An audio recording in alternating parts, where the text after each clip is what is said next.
to welcome over 100 people from across the Southwest to the Southwest Paediatric Mental Health Network today. We've got a really packed programme.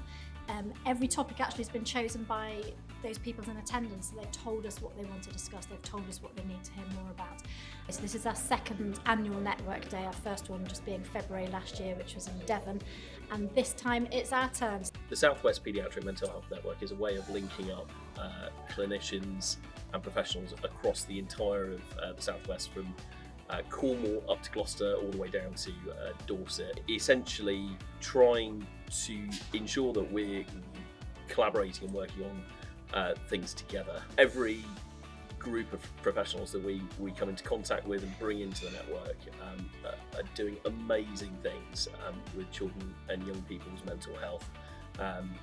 They're spearheading projects, they're making real significant changes in young people's lives. Kicking off the programme by talking about when paediatric wards become a place of safety for our young people, when actually it's probably not the most appropriate place. And we're going to be hearing from a range of people who have put in some amazing innovative solutions to try and find these young people a better place to be and a better place to live so that they can thrive.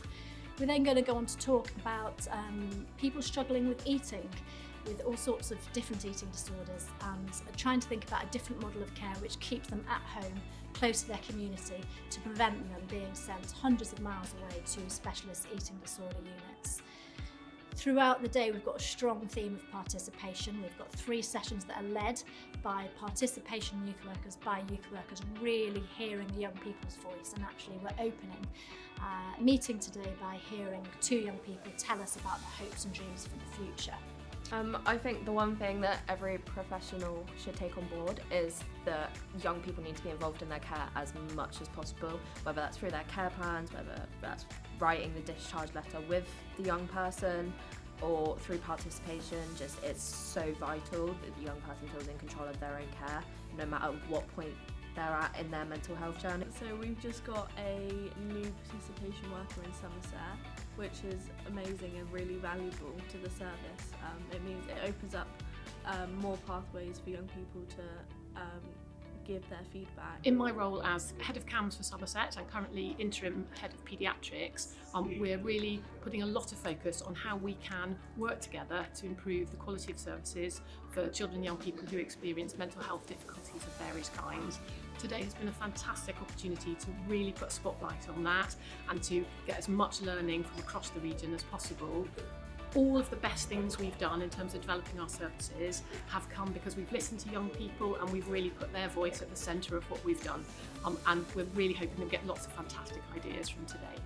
My takeaway from the day has been that when we work with children who have complex risks, we should find innovative ways of sharing those risks between all the agencies that work with the children. One of the things I think is really important and that we've noticed over recent months is the importance of collaborative working with our colleagues. So particularly with colleagues on the paediatric wards, also our colleagues within community mental health teams across the board, and just really thinking creatively about how we work together to move towards the goals and the best outcomes for the young people and the families that we support. It's about hearing about innovative practice in the hope that we can all up our game and provide a better service for our young people. As a paediatric clinical psychologist, I often think that we're a sort of a somewhat forgotten part of the mental health workforce. And it's been great to be here today and meet lots of other professionals who are working with the same concerns and the same issues and the same broad goals.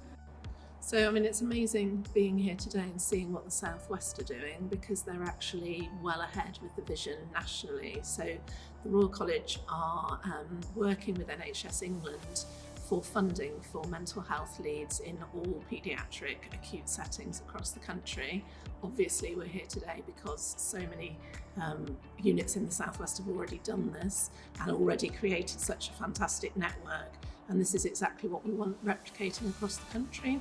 Key message that I would be taking away today that I get from the network regularly is that we're working collaboratively, so we're no longer working in silos, and together we can develop models of care that we can introduce into the acute wards that will deliver the best care, and learn from one and each other's experiences.